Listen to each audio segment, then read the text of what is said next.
Morning, almost an afternoon, guys. Thank you so much for joining us today. Really excited to have you here.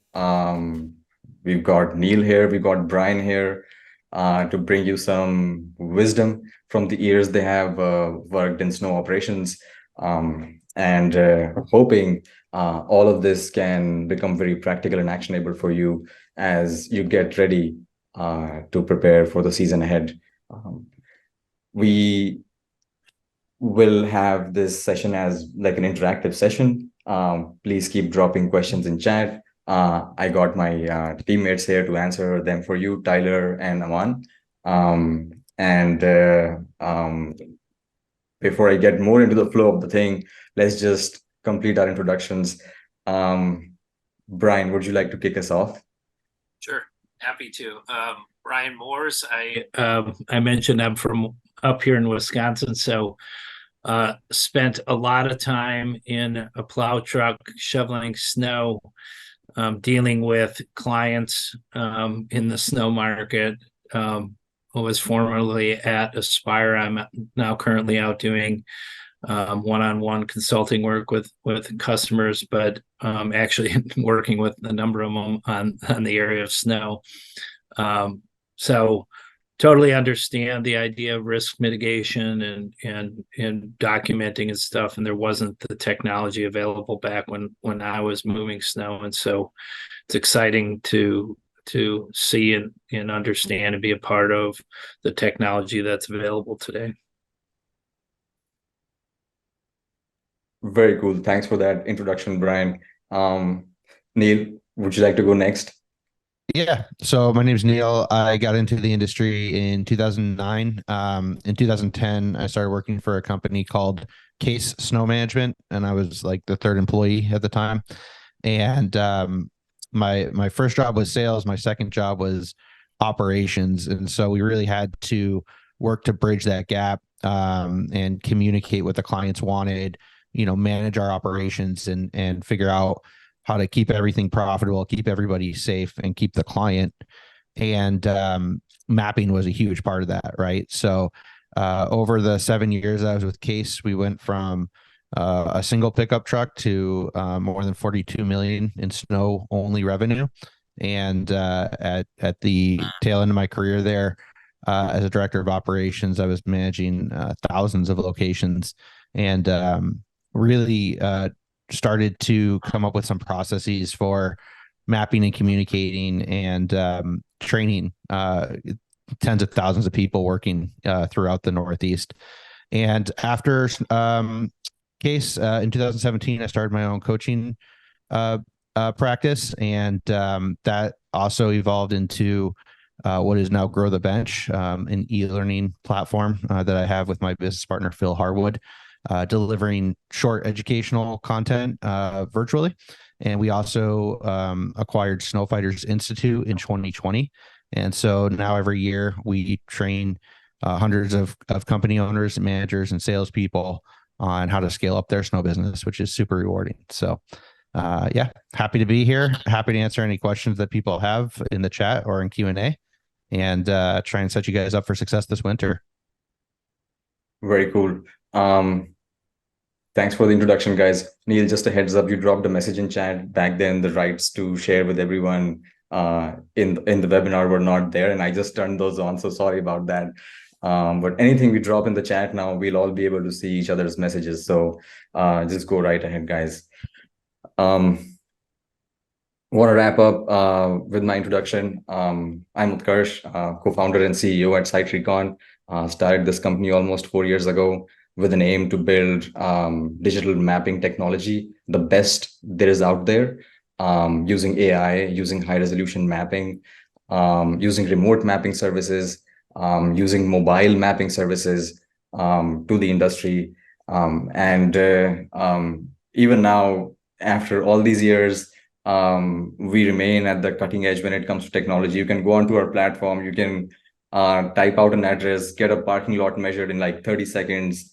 It's just AI. Of course, you can get bigger sites measured using a human review process. Of course, you can use the maps to build your own operations plans on top, which is what we'll touch in here during the webinar in detail. And then, of course, if those maps don't go out into the field in the hands of crews, the story is not complete. And that's why we had our mobile app out. We'll be talking about that briefly. Tyler from my team is here, and hoping really that he'll be able to actually show you this thing in action as we actually talk through this thing. We have never tried this before, like doing a webinar and having someone on site and showing it to you like how it's done. But fingers crossed, would be a really cool experience if that happens. Let's get into it. All right, the first question I want to ask is, well, there's someone from my name here.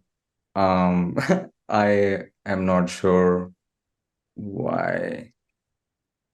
All right, we'll ignore that message. Oh, this is Tyler. Okay. Dude, I'll help you out. Send me a Slack. Sorry about that, guys. All right, so let's get into it. Back when you were working at Case, Neal, you were what was the process back then, and why did you feel it's so important to bring in these new practices as you were scaling? Yeah, I mean, the process changed every year. Like we year to year, we were growing so fast. We more than doubled the business every 2 years, that it was like we had to keep reinventing the processes, right? So the process that we had at 1 million was not the same that we had at 5 or 10 or 40. But what it really came down to was like always working at how to communicate to everybody in the field and communicate with our customers, right? So what would happen is, my job in sales is I would go meet with a customer, maybe walk the site, we would talk about things, and then there would be a contract and there would be a scope of work, and that was our obligation to the customer. But then there was all this stuff that they wanted that wasn't expressed in the contract, right? So the contract said, okay, you have to plow snow starting at 1 inch, but the contract generally didn't say things like, this spot's the most important, or make sure you pile snow in that corner, not this corner. And so maybe the contract alluded to like snow will be placed in the location as mutually agreed upon, but that doesn't really tell you anything. And so there was this whole discovery that had to happen. And sometimes it was through the sales process. Sometimes it was after the contract was won with a site walkthrough or in the bid process. And then oftentimes we'd be sending out people, operational crews to visit the site around this time of year. And there would be a meeting or a series of meetings where different details would come up, right? Different things would be expressed by the customer. And so the challenge was always like, how do we capture all of this? Because I read the contract as the salesperson. Our attorneys would read the contract, right? And whoever signed the contract would read the contract. And that was it. Like nobody else in our company ever saw the contract. And that was what we were hired to do, right? So there was this moment where like, well, that doesn't make any sense, right? Like how are we sending all these people to do the work and they've never even read what's supposed to be done, right? And then the issue was, even if you forced them to read it and they did, there's all these things that were expressed to a whole bunch of different people that weren't necessarily captured there. So our goal with the process was try and create a way to share everything, to make it easy to understand, that didn't require reading a contract. And that answer was a map. And even the maps evolved over time, right? But the goal was always the same, which is really quickly, at a glance, show somebody what they need to know to do the job based on what the customer's told you throughout the whole life cycle of the customer. So, we used Microsoft Paint. We printed them out. We laminated them at the start, right back in 2010. And then later we tried to get a little better. We started using some other programs for screen capturing sites off of Google and marking them up that were, premium accounts that may have allowed us to make better looking snow piles and put little graphics where the storm drains were. And we would put call out boxes. but it was always this manual process. I mean, I had a whole team of people who would work to create these thousands and thousands of location maps, and some were better than others. And then when there was a change that had to be made, somebody to come tell us, we had to go make another map and try and get update to everybody. And as time went on, we got more electronic with things.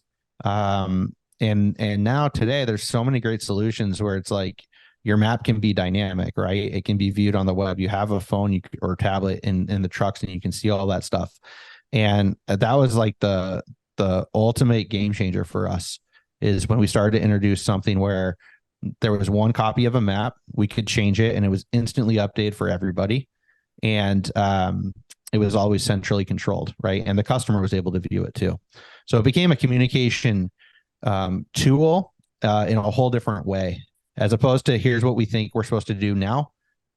This is always the answer. And anytime there was a breakdown, or somebody was sick or on vacation or quit, we could just send somebody else, and they could look at this map and know exactly what to do and not get in trouble. And so the maps really evolved to incorporate a bunch of other stuff too, like hours of operation and contact information. And sometimes there were gate codes or key locations, or hey, we missed this last time, it's high priority now, so that we don't have another issue, kind of thing. And we would also use maps to show people their work areas, so that we could keep the crews working efficiently. And I think we'll probably come back to that to talk a little bit later, but that was sort of in a nutshell the process and the goal. And we were constantly trying to get better with the technology and with the documentation within that technology.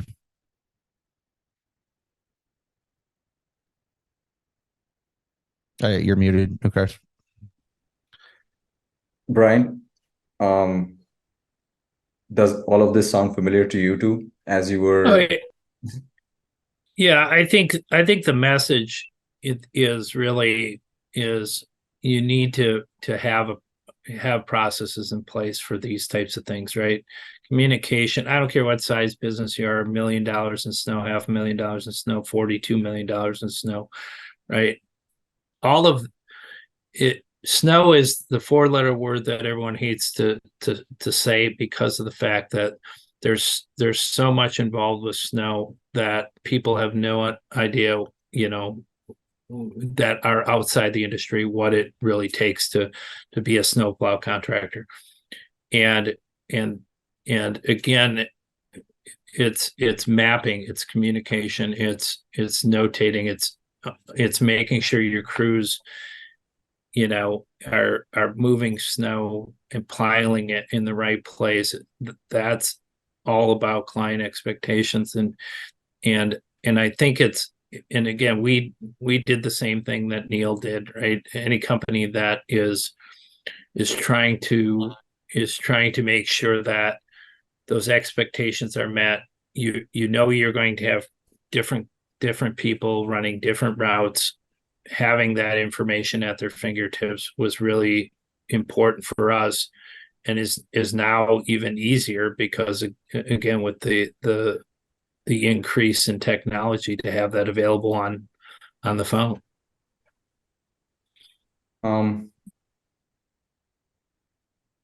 Why?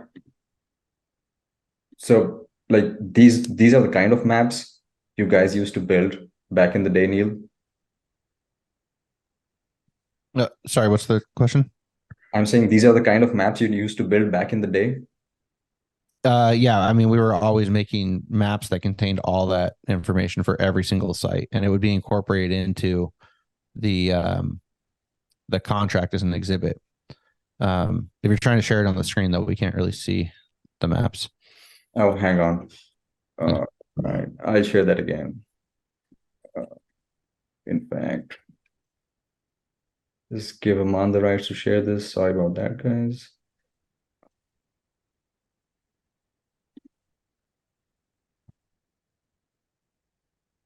I just tried to share it again. Let me know if you can see it. Can you see it now? Is it better? Yeah, there you go.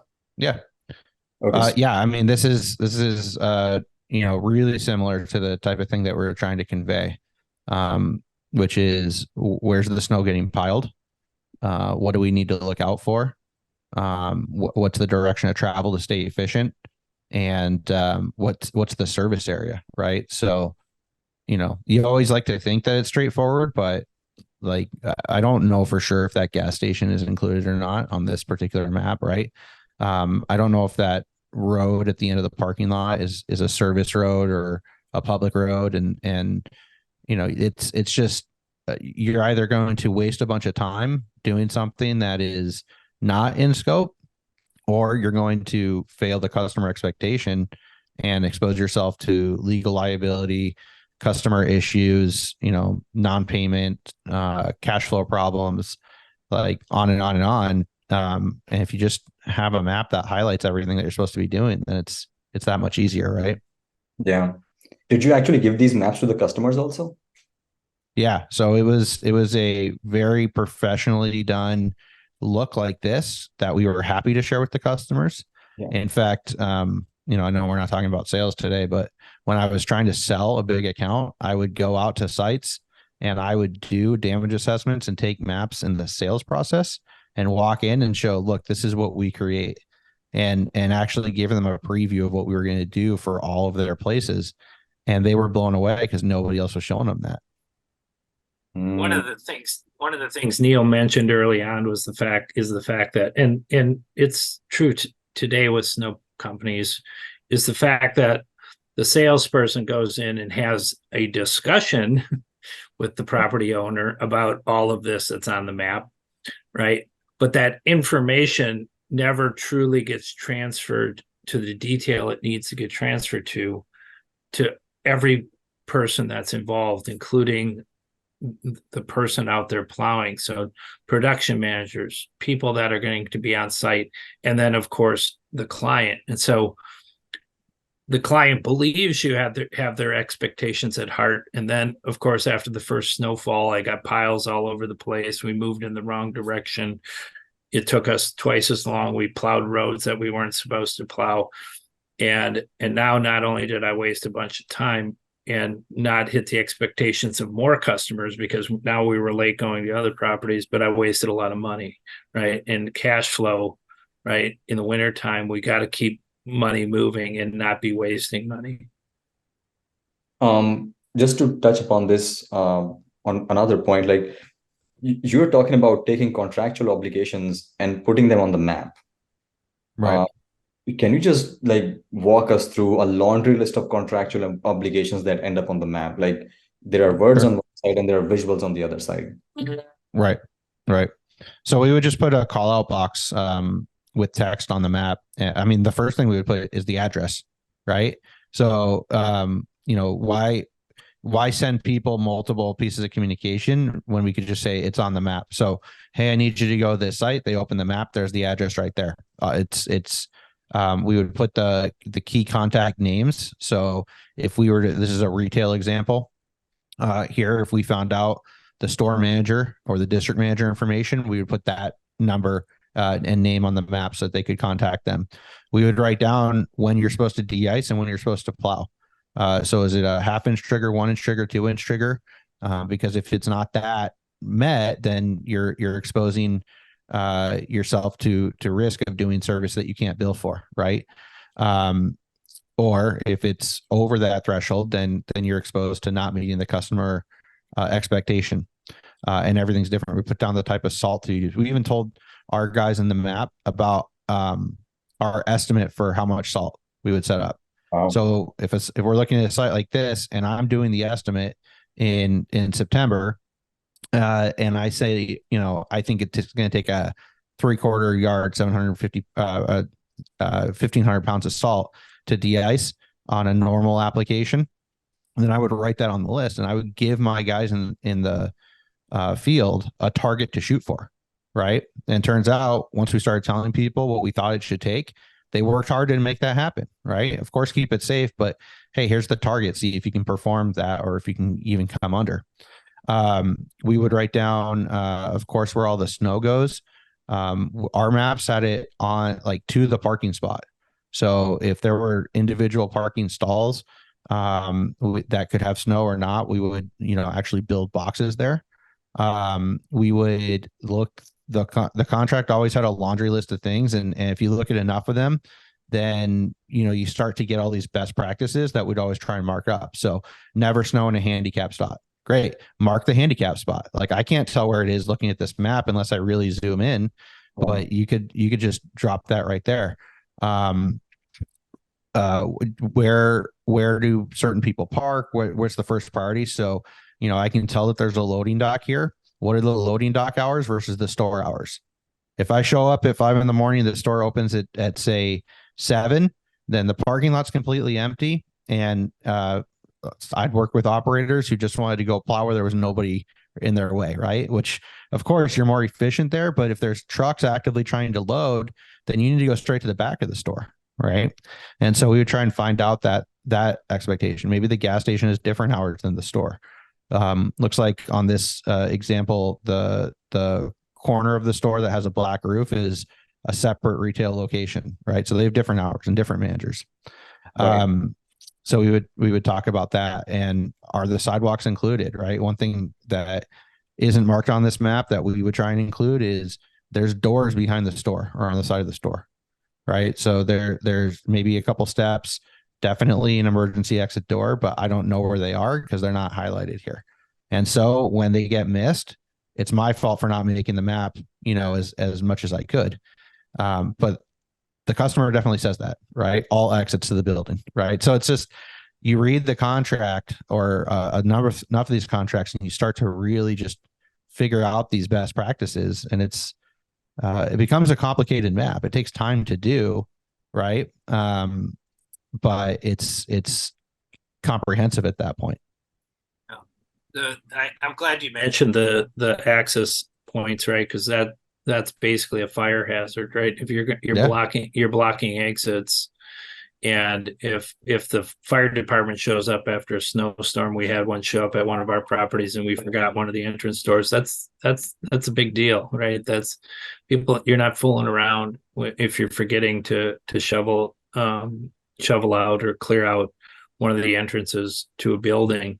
Additionally, we had certain areas that were, if anyone's hit a manhole cover as they're driving on a parking lot, they remember it because you almost go through the windshield as the truck's coming to a stop. So we would also mark some things like maybe where there might be a manhole cover that was raised up that inch that was going to catch that plow blade. And so we'd have a few of those marked on properties if they existed, just so that, again, I'm notifying the crew of maybe a dangerous situation that they're going to get into, because the last thing I want to do is send one of my guys through the windshield of the truck.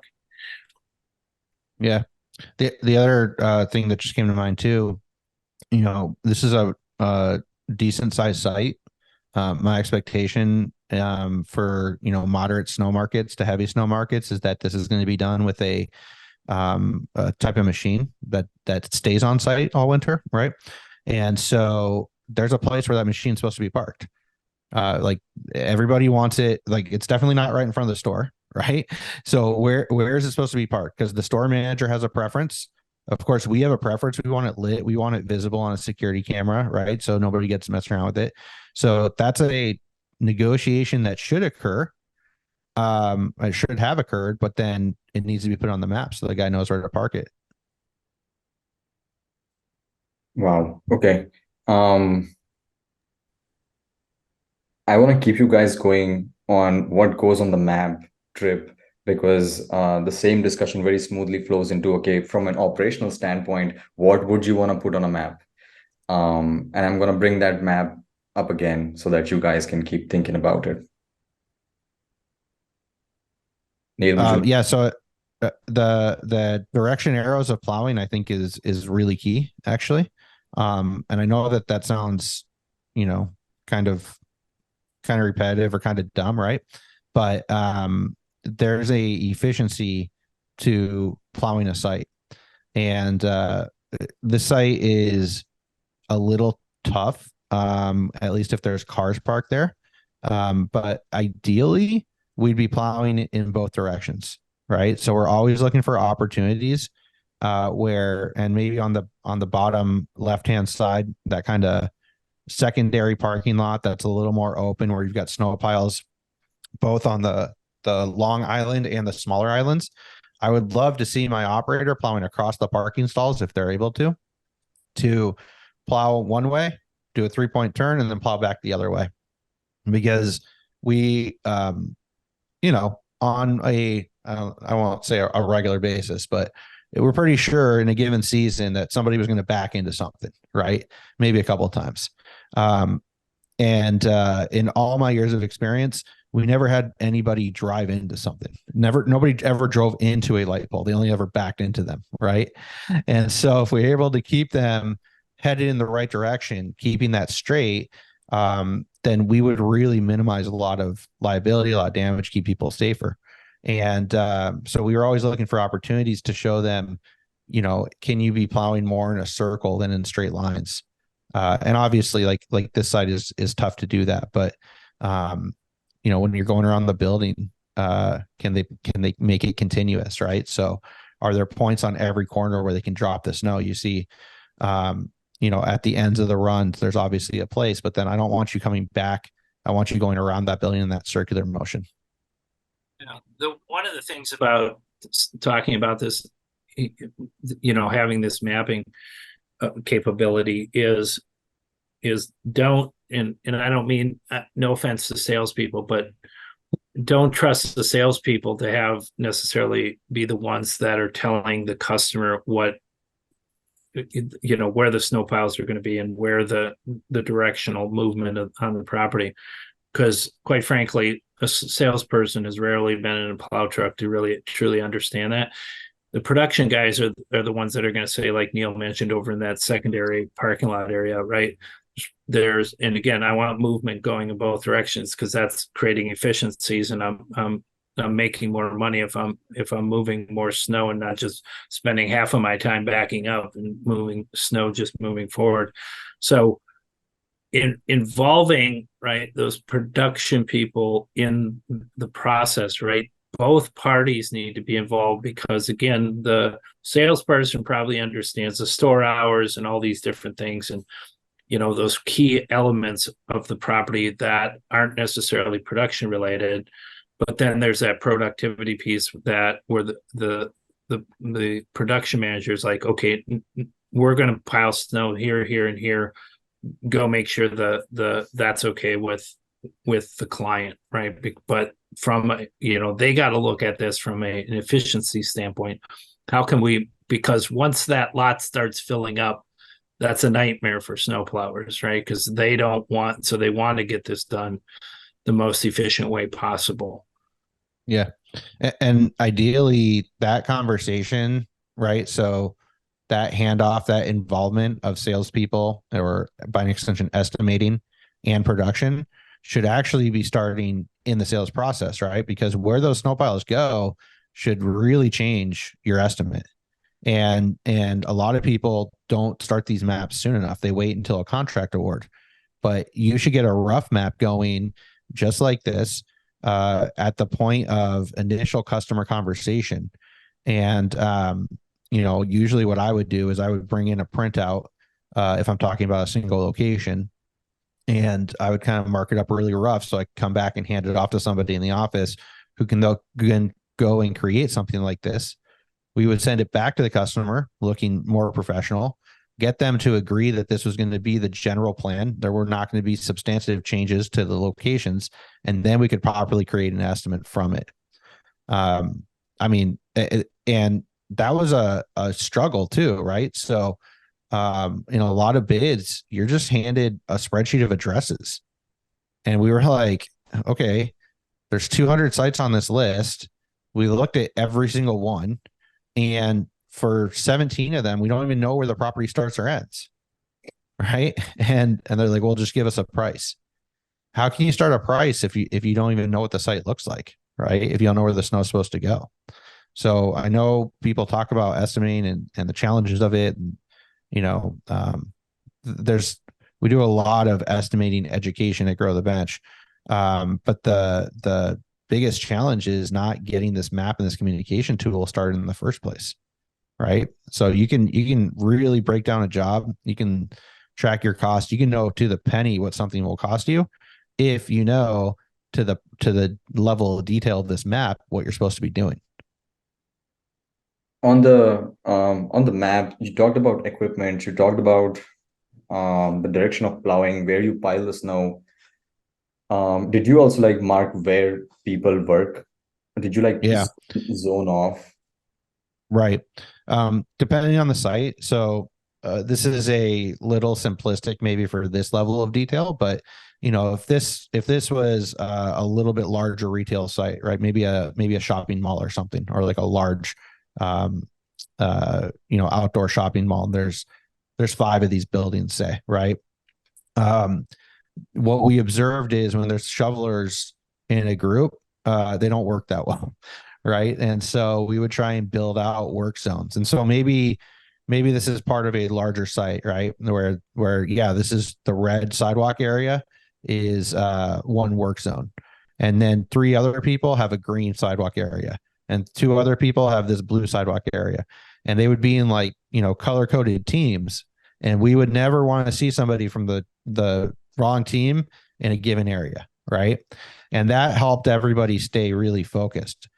For complex sites, we would also do it for equipment too. So if we were doing a site that, again, maybe a little bit larger, maybe even the site, right? You put a front end loader and a pickup truck. Well, those are 2 really different tools to get this job done. And you need them both, right? But there's some work, depending on your attachment, that should be done with the pickup. And there's some work, depending on your attachment, that should be done with the loader. And so I would never want to see, for instance, my pickup truck in those loading dock areas. I'd be really upset, right? That's where I need the skid steer or the compact loader with the articulation to get out of there. They got the power and the traction to really push up those ramps, even if it's iced over. The pickup truck is going to start to go sideways. It's going to make a mess with its plow. And I know there's guys out there who are, artisans at this and they can get it done, but just not as efficiently. Right. And so really same thing in the big open area, right? Where there's no cars here. Why would I only want a guy with 8 foot of blade or 10 foot of blade on the front of a truck when I can get a machine out there with 12, 14, 16 feet wide that's corralling the snow and putting it exactly where the client wants?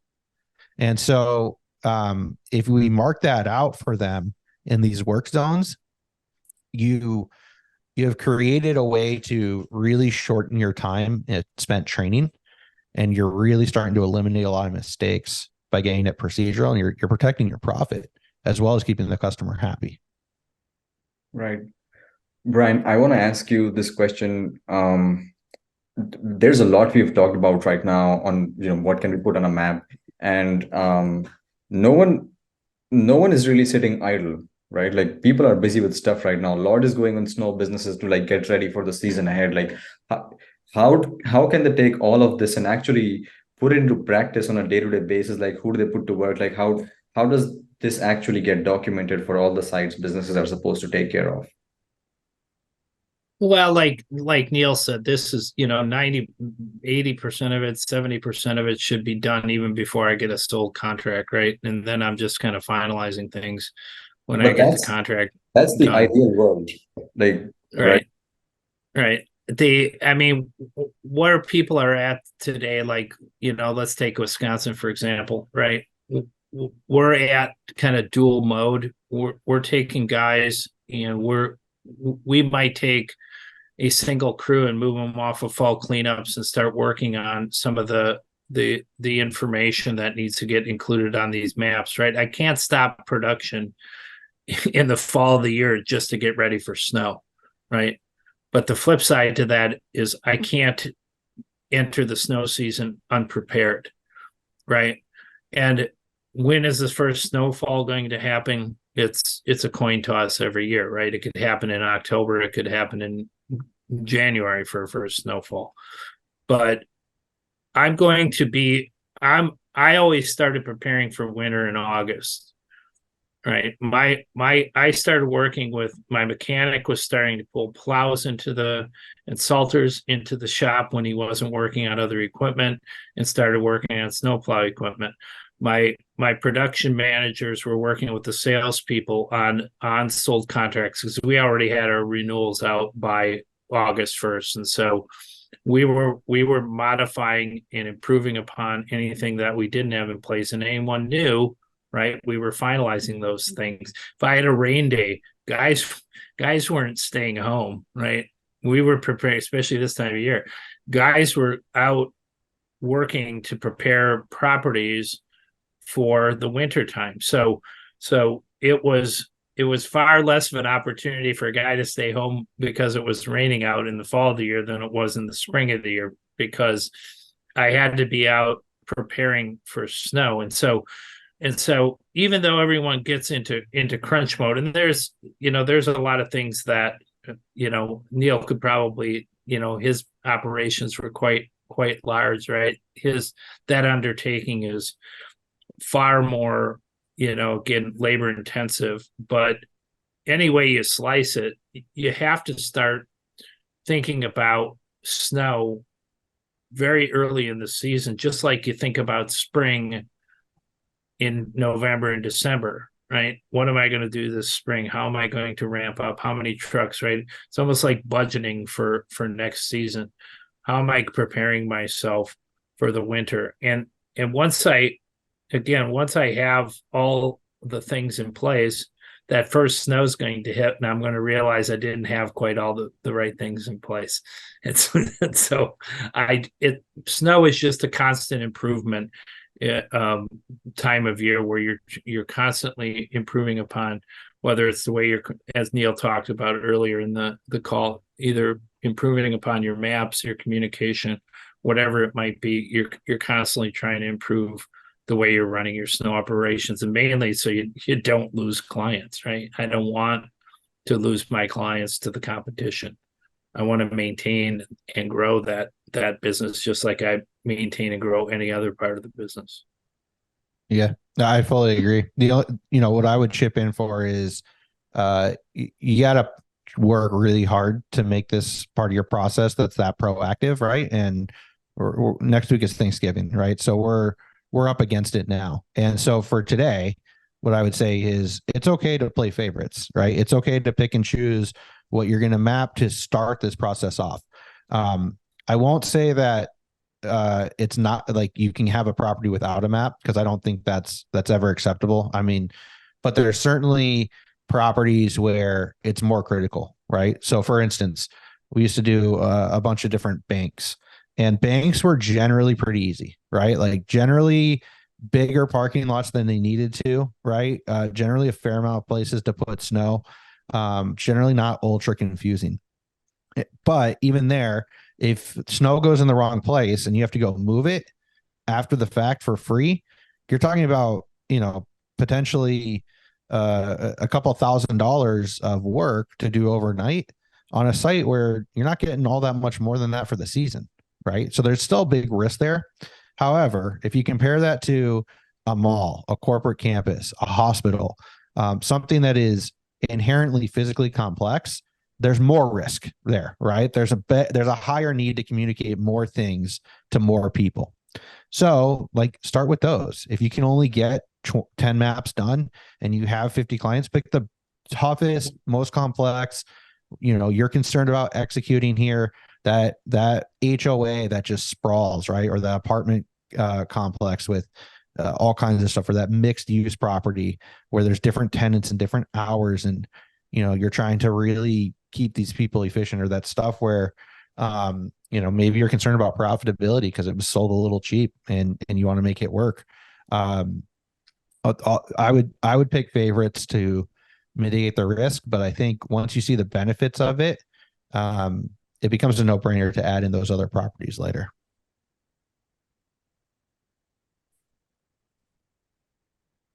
Very cool stuff, guys. One thing I want to point out on the map here, if you're sending your guys out to look at sites, if it's a rainy day, you can basically just ask them to like take a photo, mark stuff on the map, and bring that back for the team. And that becomes part of this discussion you can do every day, every other week as part of your training meetings. churn is a thing. The guy who went out to look at the site may not be the guy who's actually servicing it. And just having it on a map and documented will really help increase the longevity of that training. Yeah.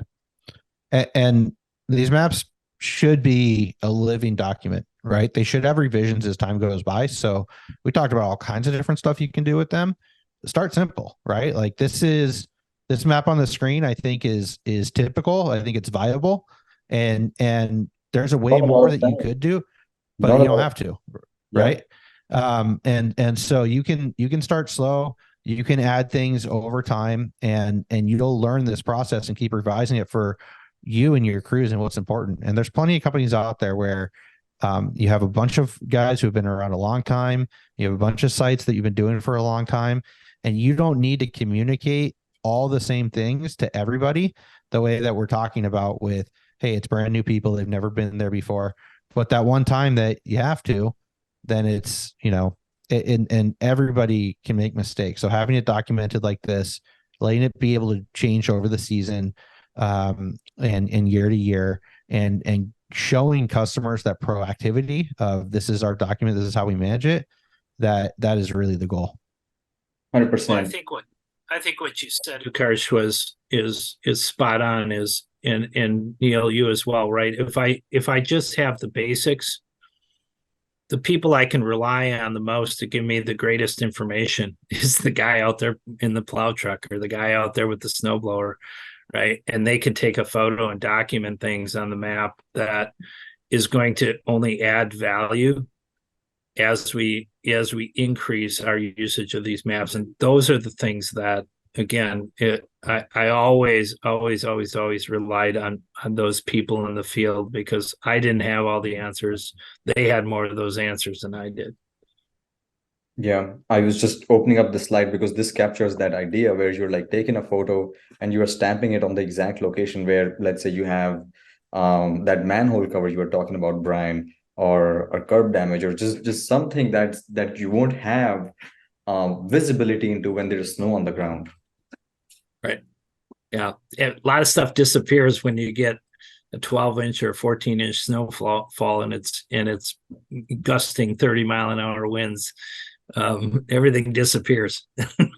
That's why this blue dot, man, like when you have this blue dot here, like it tells you where you are with respect to where you're supposed to pile the snow or where you're supposed to plow or the direction of plow. That, I mean, you don't, and this dot is fairly accurate. So you can do with that 10-inch of snow, you get a good sense of where you are. Just like on like a highly detailed Google map. So that's the advantage of using a system like this.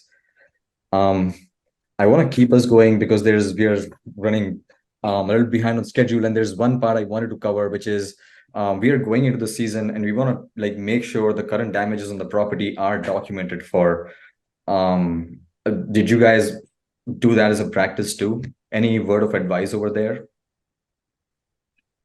The problem was we never knew whose phone the pictures were on after we took them, right? It sent people out and they'd take them on their phone, and then either they quit or at the end of when it came time to compare what was preseason and what was postseason, right? Everyone was scrolling through their pictures, and nobody could find the pictures on their phone. So yeah, we did, because we were we spent a ton of time and unfortunately money, which was profit money, on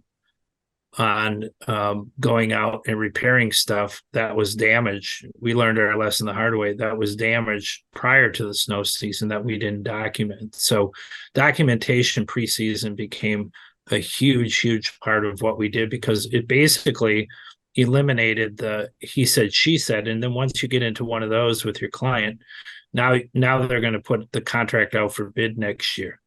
If you have it documented and you just say, well, here's the picture from November that shows that curb was clearly damaged before we started the snow season, well, they don't have a leg to stand on. And plus, you're documenting their site for them, right? You're basically helping them, because you're putting documentations of things that because that's probably has more than just snowplow risk to it for the client, right? It could have it's a trip hazard. It's right by a sidewalk. I got people walking by there. Now they trip over it in the middle of summer. That is a problem for the client. So the documentation of their site is actually a valuable thing for the client to have, right? Because they can see things like that. Yeah, and I was chipping really quick. The geotagging is so important, right? Having that map, because that picture you had of that curb was clearly from the corner of a snowplow, right? The landscape is all messed up. Somebody plowed snow into it, and it like heaved up on the left hand side of that picture, right? So the preseason photo probably didn't have that heave. The curb wasn't 2 feet in the air, right? It might have just been curb sections that were already broken. And so without the geotag, when you're looking at damage, which has been clearly placed into an area by a snowplow, but the only reason that it moved was because it was broken before, you can't show that photo, just on a phone and be like, well, this is what it looked like. How do you know? Who knows what it is, right? So the geotag allows you to have that proof of, listen, this is every time your phone takes a picture, it's grabbing the coordinates and we're just showing it on a map. That's massive.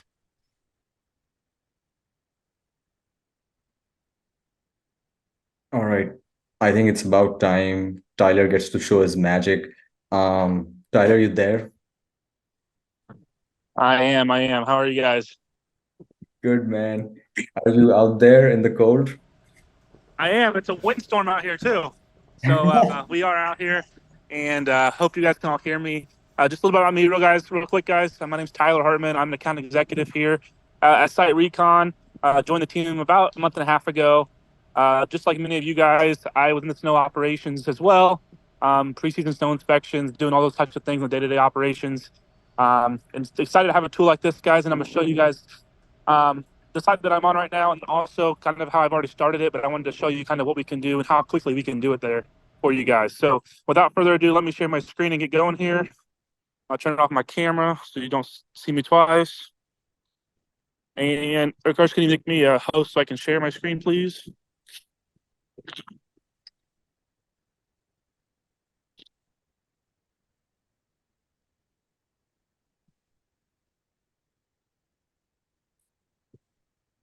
All right, There you perfect. go. So I'm going to share my screen here, guys. All right.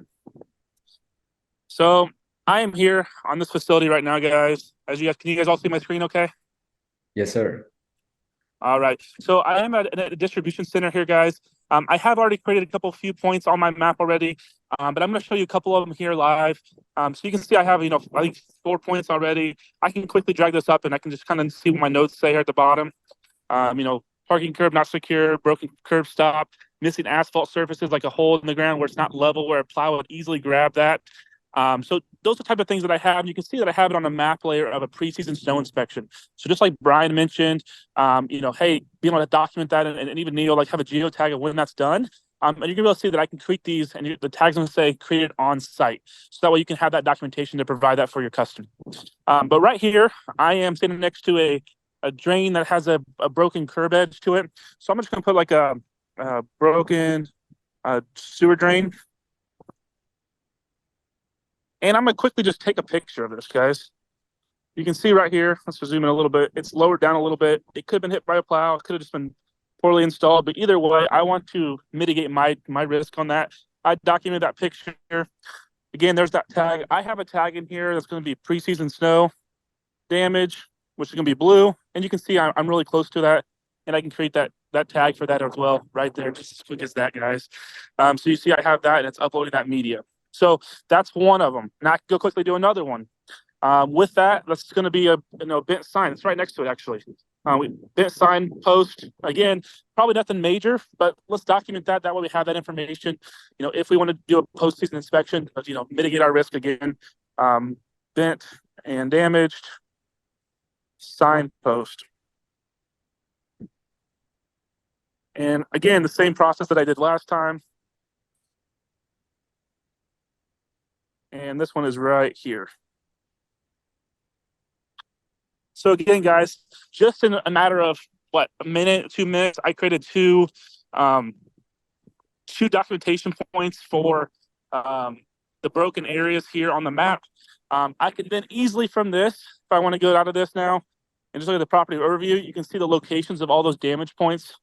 I can create a report for this now, so I can export this out into a report, or from not only for my internal team, but also for your customer guys. So as the customer sees this, that way you have that documentation at the beginning of the snow season. Hey, this is what we see on pre-season snow inspection. That way they can acknowledge that you notice that it's there, helping mitigate those losses, guys. This is going to be key, and ultimately, makes you more efficient overall. But we all know contractor pricing these days to fix things are crazy. I did this whole site in like 10 minutes. It wasn't a ton of damage, but about 10 minutes to do a site.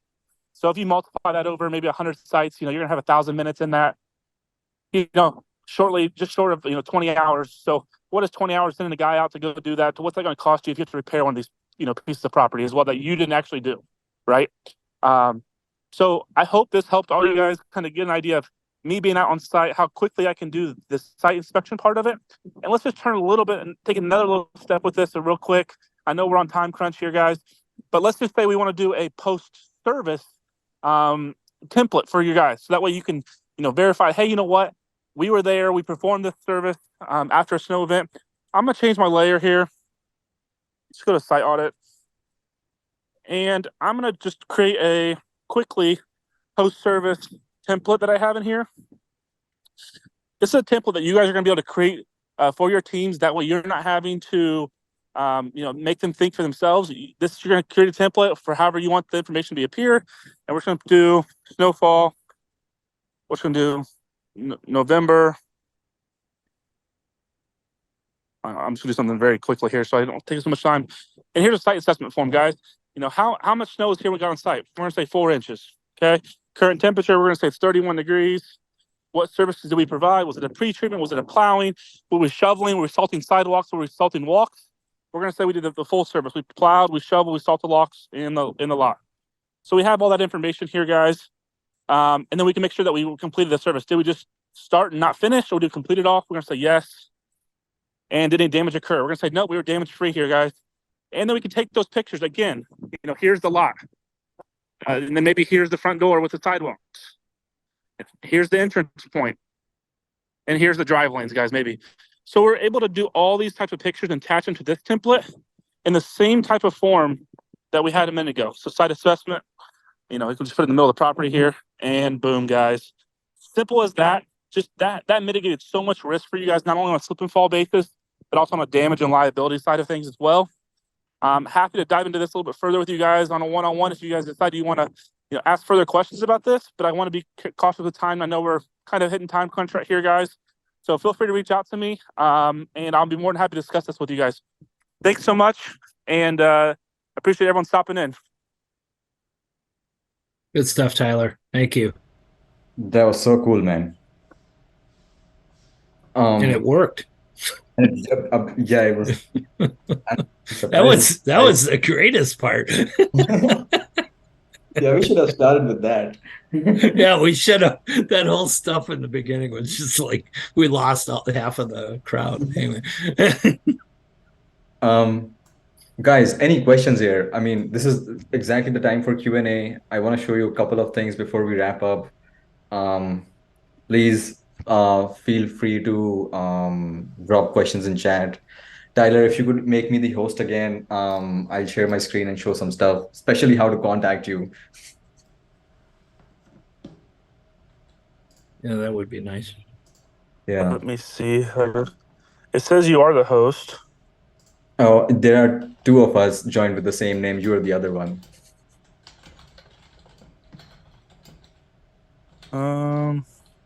This is. I was just bragging about how well things were going. Oh, host. Okay, I can do that. Oh, I did it. Thanks, man. Okay, screen share. Yeah, I said you host. Good, great. All right, sweet. Some of you wanted to look at what the report would look like. I shared it on chat. This is what it looks like. An overview of the site, where you dropped those pins, when you did that report, who did it, some tags. This was actually created on site. So we capture that. The guy was on site when he was doing that survey, some photos, and yeah, you can just keep going on. It can be a very long report. You can export very big reports if it's a big site. Wanna briefly touch upon why it's a no-brainer? Like some of you asked, like, what's the price for this program? So you pay $100 a month to get access to two people who can create all these notes, all these maps, and you get access to, as part of that package, 50 credits, which is essentially $50 that you can order takeoffs for. If you are not doing takeoffs anymore, your sales season is closed, the takeoff credits just get added up and you can use them next season. And guys, those two guys that you get as part of this package are the guys who can create data, can create these maps.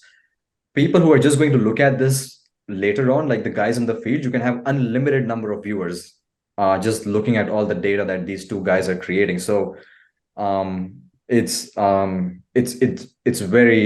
inexpensive compared to, we just talked about thousands of dollars of either damages or just, let's say, a snow piled at a wrong location that you have to pick up later on becomes an issue.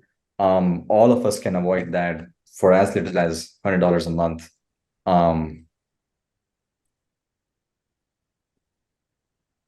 And if you get in touch with Tyler, we have some really cool stuff for you here. We'll help you implement this. We'll train your guys, no cost on that. We'll help you with setting up standard operating procedures that you can implement in your team. And we'll give you 10,000 acres of near map high resolution imagery for free. That's just an insane amount of data that you can look into going back in time, how this property was, or going forward in the future for all your portfolio sites. Just have to get in touch with Tyler. His email is there.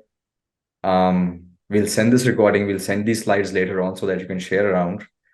And you can scan to book the call right now. If you want to get in touch with Neal, folks, Neal, how can people get in touch with you? Yeah, I'll drop my email and cell in the chat here.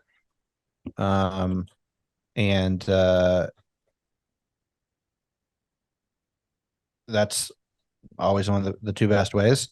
You can also check out growthebench.com, and we've got courses there that can really help augment all of this and get you some other training. We have a whole estimating course if you're still working on snow estimates or trying to make sure your pricing's up. And I know that these tools are really helpful for that too. Bryan, if someone wants to get in touch with you, how do you do that? I'll do the same thing. I'll just put my email address there in the chat.